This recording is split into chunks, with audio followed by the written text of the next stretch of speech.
que con este disco somos capaces de hacer cosas igual que los demás.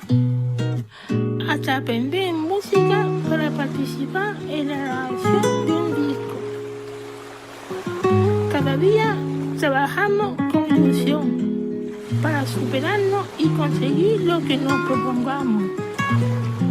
Con esfuerzo, sin miedo, sin escondernos, sin lástima.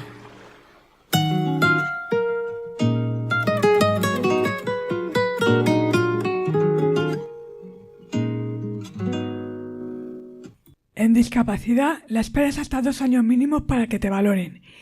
Es un colapso a nivel de entrada en todas las prestaciones. También hay falta de recursos. Cuéntanos, Ana. Bueno, pues también es interesante dar datos porque hablamos de una ciudad que tiene 300.000 personas con discapacidad, la ciudad de Madrid.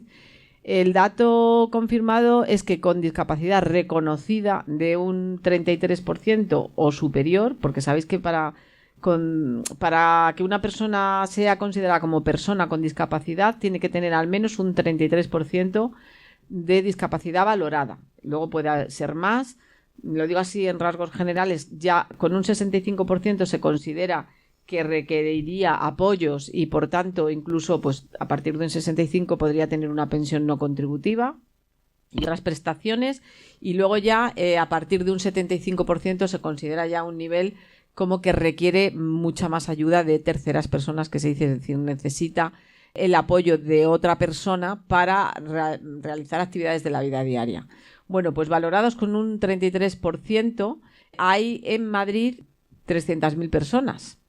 Es curioso porque luego hay datos, bueno, pues muy significativos. Por ejemplo, en Puente de Vallecas es un distrito que tiene 21.000 personas con discapacidad empadronadas en ese distrito. También tiene mucho que ver pues con lo que hablamos de la ciudad, donde más se hacen viviendas de protección oficial y más número de viviendas hay de protección oficial. Desde luego en las zonas ricas no se hace vivienda de protección oficial, pues ocurre que dejan los bajos accesibles para personas con discapacidad, con lo cual se ha acumulado en un distrito un montón de personas. ¿Y por qué? Es que en Vallecas hay más porque han venido, porque había pisos adaptados de protección oficial. O sea, os doy esta explicación porque como eso podemos ver cómo se ha configurado la ciudad, que no es por casualidad que haya ciertas peculiaridades en algunos distritos.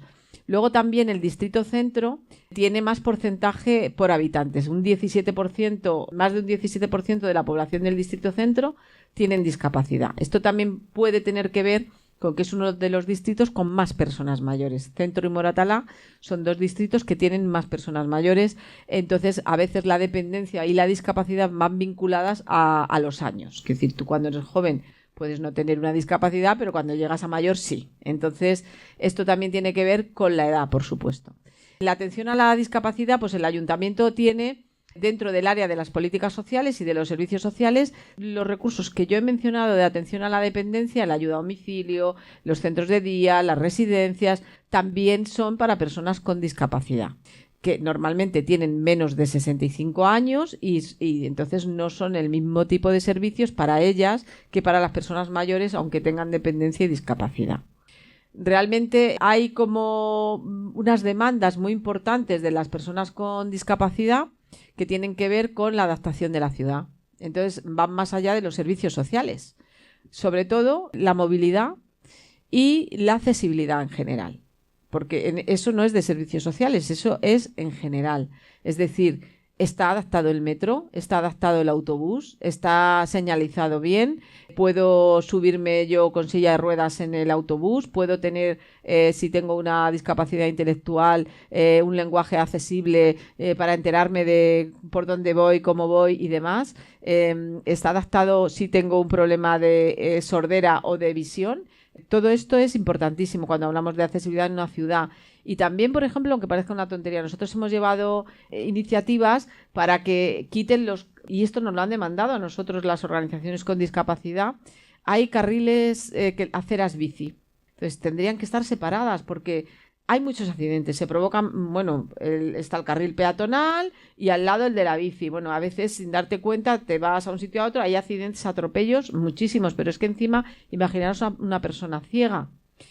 son los que más se quejan de atropellos de los patinetes, de atropellos de los carriles bici. Entonces, se está pidiendo que se hagan separados para evitar ese tipo de accidentes. Es una de las mayores demandas que tiene en esta ciudad de Madrid las personas ciegas, por ejemplo.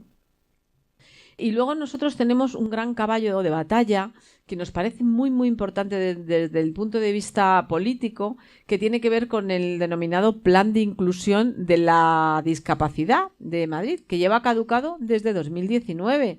Ni siquiera conocemos la evaluación del último. Y además, bueno, pues un retraso, desde que yo llevo oyendo que se va a aprobar, había uno hecho, lo han dejado en un cajón, se han puesto a hacer otro.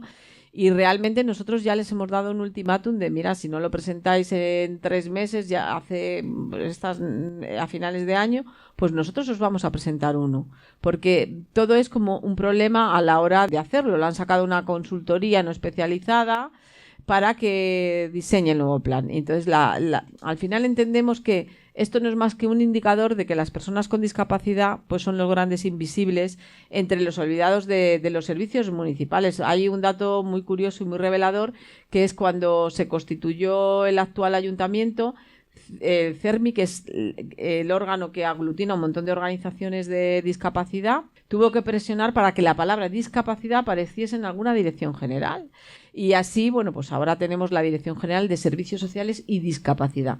Pero realmente ellos consideran que es algo como mucho más transversal y que, como he dicho, pues afecta a la movilidad, a la configuración de la ciudad, al empleo, es decir, a otras áreas municipales. Luego, por ejemplo, voy a poner un ejemplo hay una oficina municipal para la promoción de la autonomía personal y la vida independiente para las personas con discapacidad intelectual y desarrollo. Se llama OVIDI. OVIDI es esta oficina. Pues solo hay una para todo Madrid. Que bueno, habéis tenido suerte porque os ha tocado en Latina, ¿no? Es el único recurso municipal específico especializado para estas personas. Ofrece información, orientación y apoyo personalizado a las personas con discapacidad intelectual y a sus familias, y está situada en el Parque de Aluche. Es un antiguo kiosco de verano y solo hay una en toda la ciudad, gestionada además por un contrato con la Asociación Vida Independiente. Luego hay otro plan, que es el Madrid Adapta, que es un plan con una línea de subvenciones del ayuntamiento que financia obras para mejorar la accesibilidad dentro de las viviendas y los locales. Está enfocado a personas con discapacidad y enfermedades raras o movilidad reducida, y ayuda, pues, sobre todo a eliminar barreras arquitectónicas, que es lo que digo yo que hay que superar también, ¿no?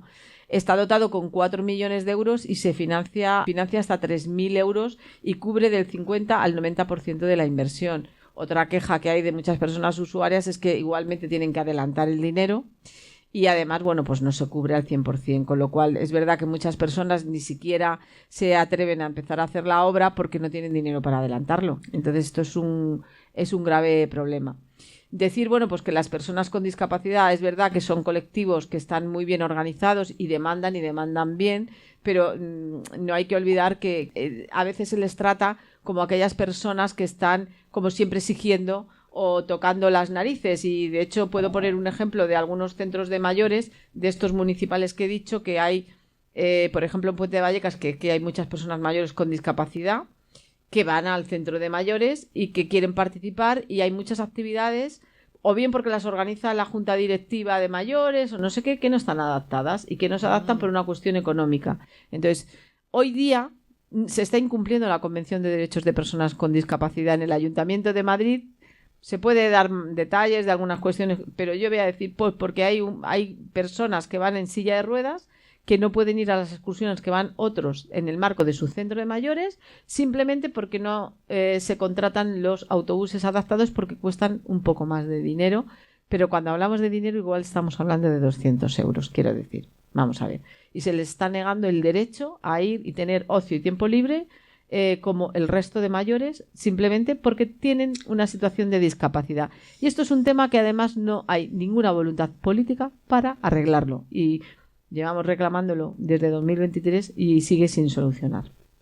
Esta es la situación, como ejemplo, que pongo un poco de broche, de las personas con discapacidad, por no hablar de algo que has comentado aquí, de la falta de apoyos que a veces tienen. Pero bueno, no me quiero meter más en ese ámbito porque es una competencia más de la comunidad autónoma que del propio ayuntamiento en muchos casos. Estoy hablando más de competencias municipales. Hombre, la verdad es que hay muchísimo por hacer, muchísimo. Es verdad que la población va envejeciendo, es verdad que, lógicamente, cuando envejecemos, pues alguna discapacidad tenemos, o de una manera o de otra, pues te vas haciendo mayor, pero para eso hay que estar preparado. Hay que tener unas soluciones al menos para ir paliando pero es que todo tarda mucho. Todo tarda muchísimo. La gente se desespera. Además, todo es muy farragoso, muy lioso para pedir las cosas. Y luego casi parece que es todo como a sorteo, que te toca o no te toca. Te dice alguien, pues a mí me dan esto. Pues es que, pero esto ¿cómo es? A mí no me ha tocado, no sé qué. O sea, es una cosa pues muy como, da la sensación siempre como de mal organizada. Uh-huh. Y bueno. Yo diría que, así como para terminar, que la falta de planificación, falta de recursos, pero también falta de planificación, son dos de los grandes males endémicos que tenemos en el Ayuntamiento de Madrid. Y en gran medida, yo creo que hay unos grandes profesionales, y eso lo quiero decir porque creo que hay unos grandes profesionales y hay muy buenos programas en el Ayuntamiento de Madrid, pero falta voluntad política para que sea suficiente para la población, y además deben ser más ágiles de adaptarse también a los nuevos retos sociales que van surgiendo. Claro. Y que los tenemos ahí, y que a veces dices, hombre, pero es que ya se tienen que dar los problemas de una manera brutal para que tú digas, hombre, había un problema, voy a ver qué hago. Hombre, yo creo que hay que prevenir un poquito, y todo eso, claro, si no llega ya para los problemas que hay, ¿cómo va a llegar para la prevención? Es algo de lo que se carece. El ámbito comunitario, la prevención, la planificación y la escasez de recursos es algo evidente en el Ayuntamiento de Madrid, que requiere voluntad política para solucionarlo. Sí. Dicho esto, hay grandes profesionales y hay muy buenos proyectos y programas que incluso podrían ser una buena práctica. Sí, bueno, y esos proyectos que se lleven a cabo, porque realmente es todas las personas mayores, y sobre todo cuando hablamos de esas cosas siempre pensamos que el Ayuntamiento de Madrid es un ayuntamiento rico, ahí hay mucho dinero. Nos parece que está mal repartido, así directamente. Tiene que establecer prioridades, y qué más prioridad que ayudar a las personas más vulnerables de la sociedad. A los niños, a las niñas, adolescentes, hemos estado hablando de personas mayores. Las personas más vulnerables son las que merecen precisamente más esfuerzo por parte de la administración pública para no permitir que haya discriminación y para permitir que puedan estar incluidas en la sociedad y coger el ascensor social y darle hasta el último piso. Exactamente, y sobre todo a casos como personas con discapacidad y con enfermedades raras, que no se está ayudando nada, porque yo conozco a muchísimas personas que tienen que pagar privado para que sus hijos salgan adelante, porque no hay ayudas por el ayuntamiento, ni por la comunidad, ni por nada. Sí, es el sistema que nos estamos dando. Al final, teníamos una sanidad universal, cada vez más gente se hace sus seguros. ¿Por qué? Hay que ver por qué. También hay que ir a las causas de esto. O ir a un colegio concertado, porque ya los públicos se están quedando solamente para la gente que no puede elegir Quiero decir, es que si nos ponemos a analizar, detrás de eso hay un cambio de modelo estructural. Entonces, el copago está instaurado de siempre en los servicios sociales. Y en este caso, pues está agudizando, ¿no? Te damos una ayudita, pero como un cheque para que tú te pagues el resto en una privada. Y esto es el modelo. Estamos hablando de un modelo y es lo que hay. Es lo que hay, cada vez más agudizado. Pero es que este modelo al final termina porque solo se curen los ricos, solo estudien los ricos, solo tengan una buena vejez los ricos. Es que al final vamos al modelo del señor Trump. Y que lo público quede para quien no puede elegir. Entonces, bueno, vamos a tener pues colegios que van a ser guetos y colegios públicos que van a ser guetos, y todo esto que puede ocurrir en una ciudad como la nuestra, que como he dicho tiene tanta diversidad, y que es algo enriquecedor al final, pero hay que trabajarlo como tal, no hacer guetos. Y esto es un riesgo que en función del modelo que apliquemos podemos tener. Está claro. ¿Qué es eso de guetos, perdona? Pues yo he dicho, por ejemplo, que haya un colegio donde sobre todo la población tenga un porcentaje de población extranjera muy grande, o de minorías étnicas, o de personas pobres porque no pueden pagar un colegio concertado. Es un ejemplo. Y al final es que estamos pagando todos con nuestros impuestos la educación, tanto del concertado como del público. El único que no pagamos es el privado. ¿Entiendes? Pero hay gente que puede pagar un poquito y dar y entonces para que mis niños no vayan con estos otros niños al colegio. Pero también eso es un error. Esto pasa, esto está pasando en Madrid. Pero es un error, porque también al final... Cada vez más, además. La mayoría de los concertados son colegios que lo llevan, la Iglesia, y no deja de tener cierta ideología, porque también eligen ellos los profesores. Y también hay determinadas materias que termina el curso y no se han dado. O sea que también hay un peligro de que nuestros niños no sean librepensadores. Vamos a abogar un poco por el colegio público, que sea para todos igual. Luego ya los privados, pero al final estos otros, de todas maneras, los padres tienen que pagar, llévalo a un privado, y si no, que todo ese dinero vaya al público para que todos seamos iguales a la hora de empezar nuestras vidas, porque si no, siempre habrá escalones que algunas personas no podrán subir.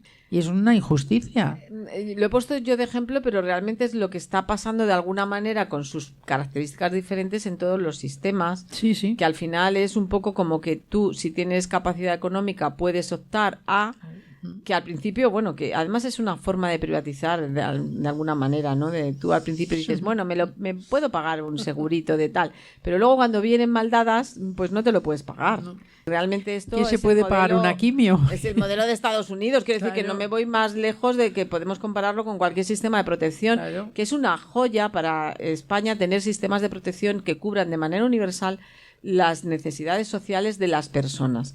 Y cualquier otra cosa pues tiene riesgos, y también tenemos que ser conscientes de eso, porque hay gente que dice, a mí me ha ido bien, hasta que te vaya mal, quiere decir que es así, pero Totalmente. Pero es difícil a veces, hay que pensar en lo colectivo y no en lo individual, y el pensamiento colectivo es lo que te lleva a pensar que los sistemas de protección deben ser universales. Totalmente. Está aquí el quid de la cuestión. Me quedo con quien me cuida, me quedo con quien me valora, con quien me hace reír y ríe conmigo, da igual la hora. Me quedo con quien escucha atentamente mi desahogo, con quien procura mi bien, con quien se queda a pesar de todo. Un placer, ya nos tenemos que despedir tristemente porque es un tema tan interesante. Todos los temas que hemos tratado hoy son súper interesantes y nos da mucha pena tener que despedirte. Ana, Estrella, gracias por vuestra aportación, por vuestro estar. ¿Y cómo te vas, Estrella? Me he saltado todo el guión. ¿Cómo te vas, Estrella? Pues feliz, porque me voy contenta, porque he aprendido muchísimo con nuestra invitada y sabemos ya muchas más cosas del ayuntamiento que no sabíamos o que al menos dudábamos. Entonces, creo que llevamos la mente bastante más clara después de este coloquio que hemos tenido. Y feliz de encontraros otra vez, que vengáis a estas ondas siempre que queráis y a escucharnos. Yo estoy también súper encantada porque, Ana, gracias por venir. Muchísimas gracias porque nos has ayudado muchísimo y, cómo no, en este programa, en Sorondas, se destapa siempre la mentira y aquí estamos destapando todo el maquillaje que en todos los recursos está viendo. Así que muchas gracias, Ana, por venir. ¿Cómo te vas? Yo me voy encantada porque me habéis permitido explayarme aquí y hacer un intercambio muy bonito sobre las necesidades sociales de nuestra ciudad y de nuestro distrito, de este distrito. Muchísimas gracias. Muchísimas gracias a ti, de verdad. Y hay que seguir en la lucha con pis y compas, porque si no luchamos no conseguimos las cosas. Así que todos a la calle para seguir luchando y seguir consiguiendo las cosas que nos quieren quitar. No nos van a quitar nada, así que aquí tenéis Sorondas para rato. Continuamos con el arrebato. Quiero dedicar esta canción a todas las personas que nos escuchan, a todas las personas que valen muchísimo, que somos todas, todes y todos. Así que ahí esta canción para todas vosotras, sobre todo para las Sorondas. ¡Qué guapa es la gente luminosa! La que baila porque sí, la que sonríe a todas horas, con la que respiras lento, la que te regala tiempo y Y si un día no lo tiene, lo fabrica para ti. ¡Qué guapa es la gente luminosa! Esa que no se preocupa de la marca de tu ropa, la que pone a la alegría siempre en su menú del día.